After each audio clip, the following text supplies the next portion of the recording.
beep, beep, beep, beep. Back up. Get it? Like a truck. That's not funny. I'll probably remember to cut that out. Okay, backing up. Backing up is a really helpful skill for discussions. It's really going to improve the quality of our discussions if we have someone like you working on this skill of backing up. And of course, we don't mean reversing, we mean backing up like support, uh, giving extra information to fit with what someone else has already said. So this skill is really good. Like anybody can do this, but I think especially folks who are trying to work to speak up, this is a specific thing for you to do to so that you don't feel like you are on the spot to give like a specific idea. And because of the way you're going to back up, you kind of really can't be wrong. So let me give you specific things. One is just you're going to have to listen to the discussion. You're going to have to hear something, give enough time for folks to speak so that you have something to back up. All right, you won't be the first or the second or probably even the third person to speak. And my second bit of specific advice, one was wait a little bit, but also make sure you have some kind of resource in front of you. In my class, but really in any class, you should have like, the book or a handout or again, the binder in my class probably of like reaction sheets and other things in there to refer to. Okay, so it doesn't all have to be off the top of your head. And if you're backing up things, it probably really shouldn't be off the top of your head. So what you're doing to back up is you're supporting someone else's idea and you're sharing specific evidence to do that. So I've already given you two things, right? Wait a little bit of time, have the binder in front of you.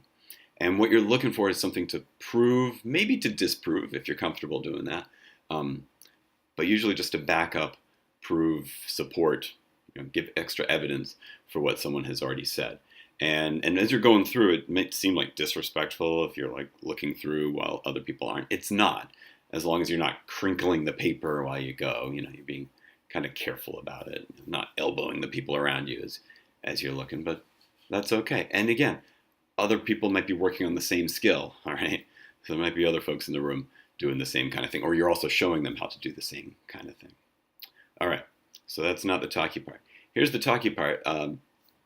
What would you say, right? You think of something that someone over there has said, and you've got the item that fits with what they'd said, and it might have been like 3 or 4 people ago. By the time you found it, you might have to say something like, that might be how you have to start. So, like, I want to go back to when Noel, for example, said something about whatever the topic was. Hopefully you remember. And you might need to remind the rest of us. So you can start with that. And I say, there's an example on sheet number or page number of what Noel was just saying. And then other people should like turn, maybe the teacher also be like, yes, let's all turn to whatever that sheet is. So we all can be looking at the same thing that you were looking at. And because we're all looking at the same thing, it kind of speaks for itself. You might not actually have to say very much more. You might get prompted to by the teacher, so just be prepared for that. Just, wait, which part of the page are we looking at? You say, third paragraph that starts with the quotation mark. So that's what you're doing. You're pointing something out to us. And by then you might, especially after once or twice of doing this, you may have the confidence to say a bit more about whatever it is that was down there. So let me back up and do this sort of another way, or another specific thing you could say. Instead of referring to Noel or whoever, you can just be, we're all talking about a certain topic, and you can just jump in. I found something on page number, sheet number, that could help us, where it says, and then you could give the quote, right? You could quote, or if it's a map, you could point to the map. And there's your contribution. So now what you've done is that one I just gave, you've sort of backed up the entire conversation with something specific. And that will really help to kind of ground the conversation. Sometimes we get stuck in like the big ideas, and that's sometimes why it's hard to follow or even get interested in a conversation. But if there's something specific that we're all looking at, a quotation, or like I said, a part of a map or a chart, that really helps everybody. Everybody's going to appreciate that. So you really can't go wrong with that one. Is this something you're going to do every single time? Should this be the only contribution you ever make? No, I don't think so.